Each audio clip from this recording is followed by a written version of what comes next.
Hey YouTubers, what's going on? I was thinking to myself, it's kind of weird that people down people for having faith in God and things like that.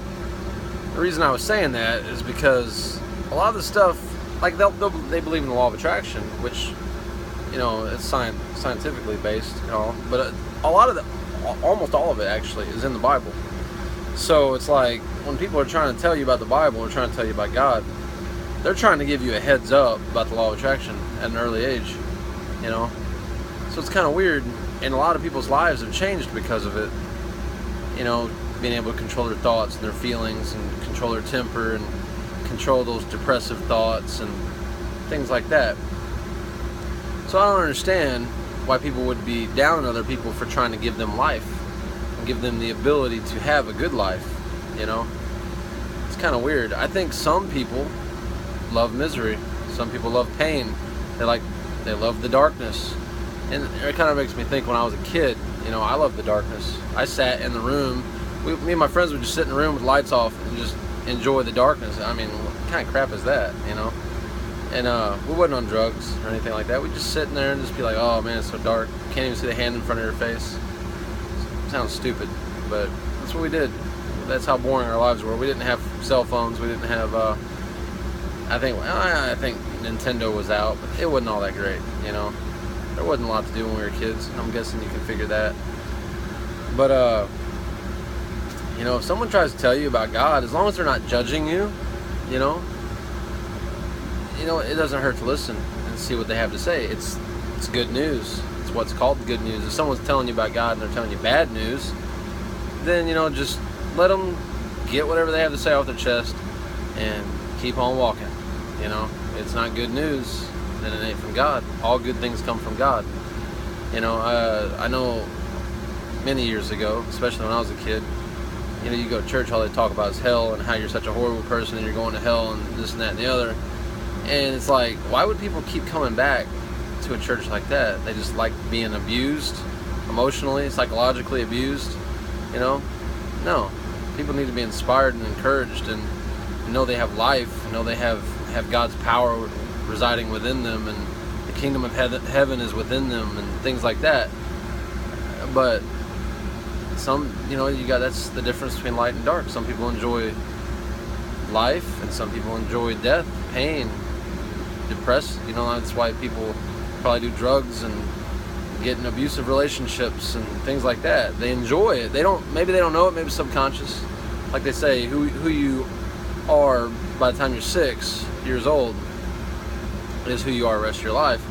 Well, if you experienced a lot of pain before you were 6, which no kid should, but they do, there's going to be a part of you, no matter where you're at in life, that you're gonna trip yourself up, and you're going to wind up making your life stay in a certain place.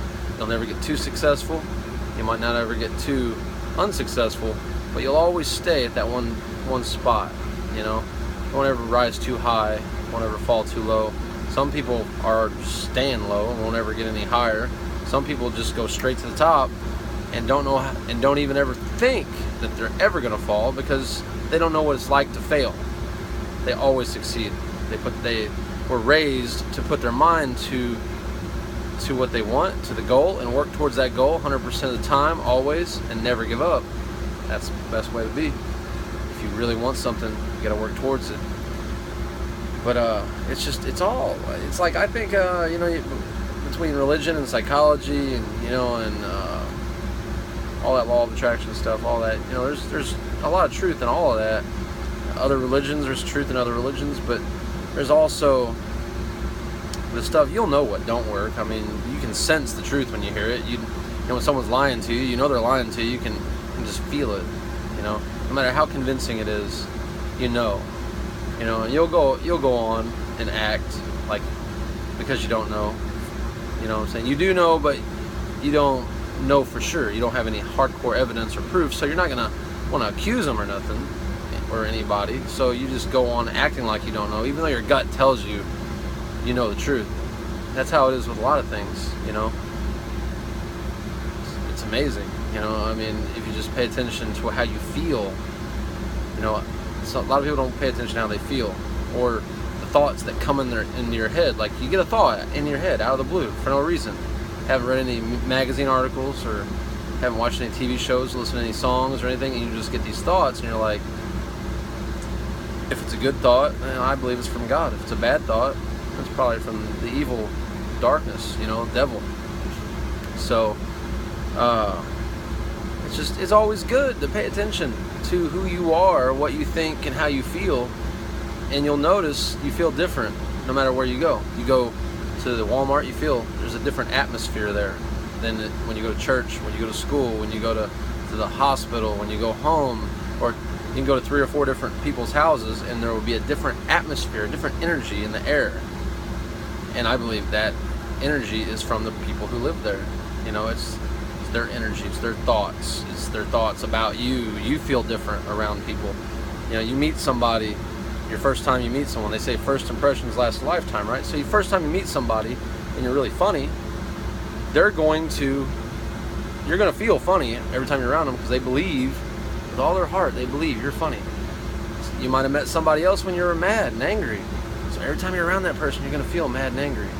Or you might have, same thing, you might have been being like I am, just kind of talking about stuff and being really deep, and every time you're around a certain person, you're going to have like these deep thoughts that just come to you. What people believe about you draws it out of you. You know what I'm saying? It influences you in your behavior and your thoughts. But you don't have to let that dictate your actions. You still have self-control. It influences you, but it doesn't control you. But some people, I believe, can be easily controlled by their own thoughts. Someone puts thought in a person's head, and that person just runs with it because they believe that it's their own thoughts. So I try to believe the best about everybody if I can when I'm around them. When I meet them, everyone has a bad day. I don't meet somebody that's getting in fights and angry one day, or drunk, and think to myself, that's a horrible person. That person is always angry and all this and that. I just think, they had a bad day. I'll even ask them to help eliminate that thought about them. I'll say, you were having a bad day. What happened? And I've never had anyone go, oh, I'm always like that. I'm just always a piece of shit. No, not ever. They're like, how'd you know I had a bad day? I'm like, well, because nobody acts like that normally. Most people want to be happy, even though there's some people out there you wouldn't think want to be happy. They're looking for happiness. They just don't know where to find it. And it's out there. There's all kinds of happiness everywhere. You can find it. I found it in God, and then I found it in, obviously, your family, your friends. Loving what you do, loving who you are. Sure, we don't all look like a movie star or whatever, or this and that, but your personality, your attitude, how you feel, creates the perception of how you look to other people, who you are. Like, let me give you an example of that. When I was a kid, I seen a Teen Beat magazine. Christian Slater was on the cover. I thought, that kid has like a deformed face. He looks like a lion. Like, he has big eyebrows and all this and that. I was like, he's not a cool looking guy at all. He looks like he's got like some sort of like Down, I ain't gonna say Down syndrome, but something similar to that, right? And then I seen a movie with him in it, and I thought, oh, he's a pretty cool guy. His personality shaped his features, and we perceived him differently than what you would perceive someone of just looking at a photograph. You see a photograph of a person, you're going to look at them differently than you would after you maybe watched a video of them, because then now you're seeing their personality in the video, but then you meet them in person, you perceive them even differently, because now you're feeling their energy and you're sensing their thoughts. So there's different levels of knowing a person. And then obviously there's more intimate ways of knowing people too. Well, I ain't gonna get into all that, but I'm just talking. I don't even know what I'm gonna title this video. I'll just title it "Bunch of Bullshit." Anyways, have a good night.